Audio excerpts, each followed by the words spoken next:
All right, guys. So Jalen Carter's lawyer puts out a statement last night basically saying that he received a phone call. He is headed back to Georgia and he will be fully exonerated of any criminal wrongdoing.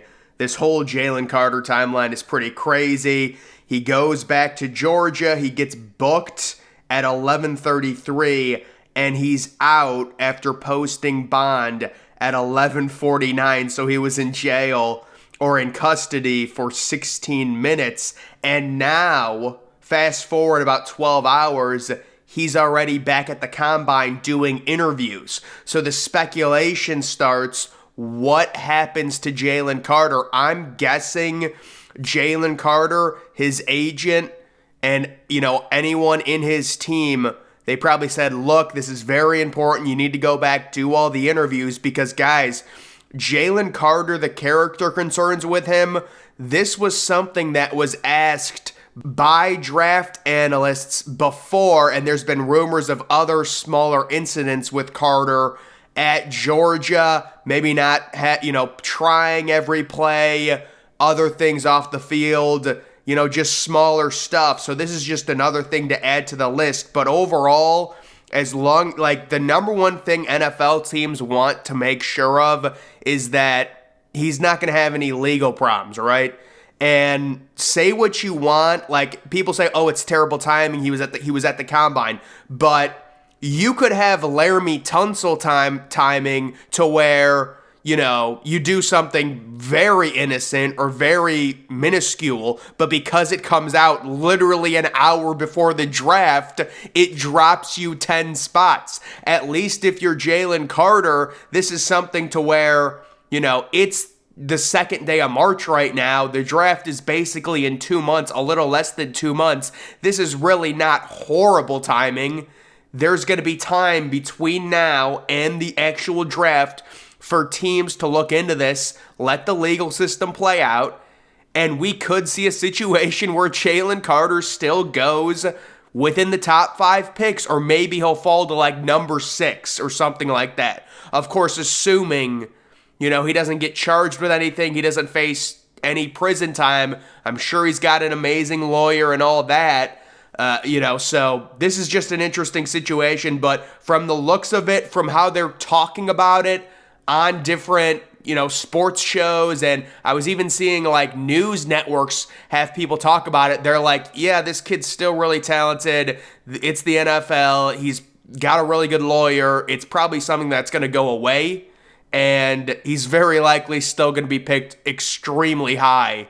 The one thing you always think with these type of situations, it's like, what team is going to be the team to draft him? Like, let's assume he falls to like 15 or 16 or something, and a team drafts him, and then everyone just goes crazy, like, oh my God, they got to steal, but it's just like, because it's a character thing, you really can't judge it. But yes, Jalen Carter is basically a top 5 player on everyone's board, and it was a pretty remarkable timeline to where he goes back, goes to jail for 16 minutes. Now he's already back at the combine doing interviews because I'm guessing his agent said, you need to do these interviews. It's so important. People are already saying it's very important he does the interviews and does them well. But just, a crazy, crazy situation there with Jalen Carter. And then, guys, I'm sure you are familiar with, if you're not, they released overall report card grades for every single team on kind of how the players get treated and stuff in the facilities and stuff like that. And take a look at this, F and an F minus. This is the Arizona Cardinals. So, and some of this stuff is wild. Support for players' families tied for 31st. One of 14 teams that does not offer a family room. One of 11 teams that does not offer a daycare. And then it gets even crazier with the quality of food. And this is what people were really talking about. If players would like dinner, it will be boxed up for them, but players reported the team will charge you via payroll deduction. This is apparently the only club in the NFL that does this.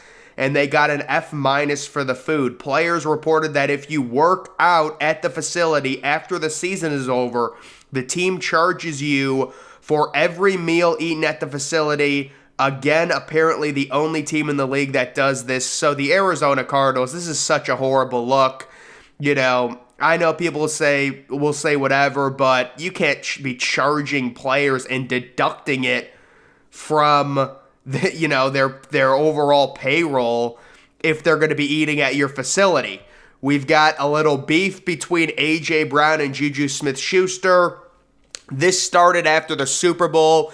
A.J. Brown tweeted something out, then he deleted it, then Juju tweeted something out, or it was something like that. But now we've got Juju Smith-Schuster making a skit, making fun of a lot of the Philadelphia Eagles players, including A.J. Brown. A.J. Brown responding, at Team Juju, you really need to find you somebody else to play with. Don't let that ring get you beat the F up because I'm on all the dumb shit. I'm not going to speak on it no more. So that's what A.J. Brown says, and then he actually sends Juju Smith-Schuster a little DM. I believe that's Instagram, but don't quote me on that. Saying, I don't play them games. Saying, I don't play them kid games. If you want to see me, I'm with it. You better go to Cabo and enjoy that ring and stop effing with me. Leave me off all your TikTok shit, pussy. So that is what A.J. Brown had to say to Juju, and then apparently he deleted that as well. But I just think overall, this is a bad look for A.J. Brown. I mean, Juju didn't even have that good of a year. I think everyone was kind of hoping we would see Juju step up with Patrick Mahomes, and he was a complimentary piece, and it's like they won a ring, so everyone's happy, but, where is Juju at in his career? He's had a really weird career, Juju. I mean, I think he, peaked as a rookie, but I don't know, guys. I just think if you're A.J. Brown, it's obviously you're a top receiver in the NFL, a top 5 receiver, doing this after losing to a number 2 or a number 3 receiver. There's just no reason to do it. Why concern yourself with this? Juju Smith-Schuster, this is what he does. He makes his TikTok videos. He has fun. That's fine. Whatever. There's really no reason to respond to this if you're A.J. Brown. Whenever the better player is beefing with a lower player, it always looks worse for the better player. Especially if they just lost, which A.J. Brown did lose to the Chiefs. So I would say just, there's really no reason for that.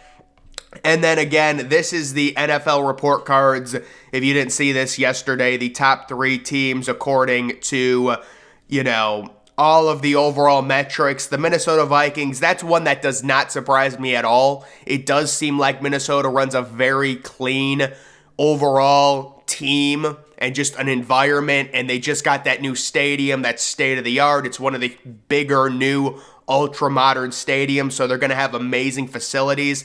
I will say the Dolphins and the Raiders, well, I guess the Raiders just built a new stadium too, but the Dolphins and the Raiders, a little surprising. Very good news for those teams that they are respected by the players. That is really good news. And then the bottom 3 teams, the Chargers, the Cardinals, and the Commanders, and the teams that were really catching a lot of flack were the Cardinals and the Commanders. And right now, it feels like the Commanders just have no respect within NFL circles. It's their stadium, it's their facilities, it's their league owner, it's the fact that their owner is trying to sell, they're trying to force him to sell the team, but he's saying, no, I'm not getting as much money as I want for the team, so you're going to have to do this for me, and the other owners don't want to do it. It's all such a mess in Washington, and I do feel bad for those fans because it's demoralizing to see stuff like this come out when we all know the Commanders right now are just not run well. It doesn't feel professional. They do have a lot of star talent on that team. We'll see if Chase Young comes back, but they've got good receivers. We'll see what happens with Sam Howell Eric Bieniemy, one of the better offensive coordinators in the NFL. What happens with Ron Rivera? A lot of people speculating that Bieniemy will take over for Ron Rivera, possibly if Rivera gets fired after next season or even in the middle of next season. It's kind of surprising that Rivera is still a head coach at this point when you think about it. I mean, what is Ron Rivera's record with? How long has Ron Rivera been the coach of Carolina? Is it 3 or 4 years at this point?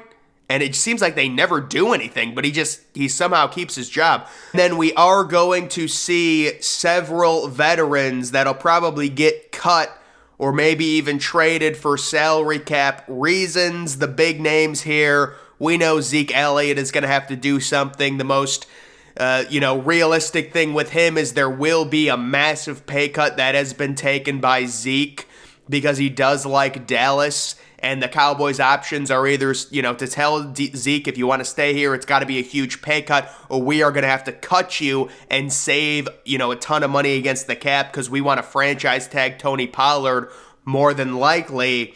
You have the Colts. Yeah, I'm sure Matt Ryan will probably not be back with the Colts after that year that he had. Joe Mixon is a really interesting one. What do the Bengals do with him?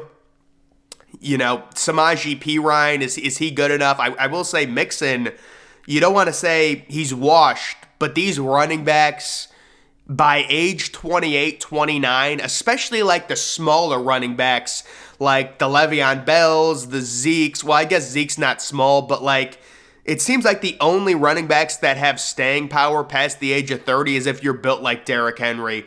All these guys just lose a step so quickly because they're constantly taking hits.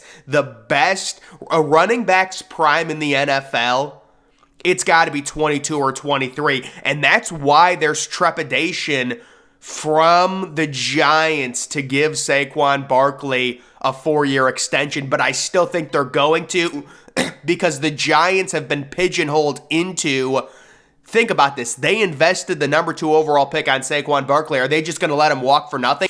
That's why I see them giving Saquon the big deal. And there was a report that apparently Daniel Jones and the Giants are so far off in terms of money.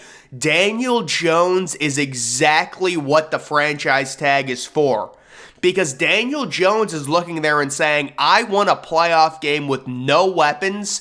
And the Giants are looking and saying, look, you really didn't have great stats. So we understand you have no weapons, and we're working on that, and we're going to trade for DeAndre Hopkins, and we're going to draft a really good receiver in the first round, maybe Zay Flowers, and we're going to see what you can do with weapons, but we have to see it. We can't give you a 5-year extension at around $40 million per year without you actually showing with weapons what you can do. But you can also see where Daniel Jones is saying, I had no weapons, I still played well, I'm still mobile, I'm still moving the offense, we won a playoff game, and I had no weapons, so I should get paid a lot of money. So Daniel Jones is the perfect example of what the franchise tag should be.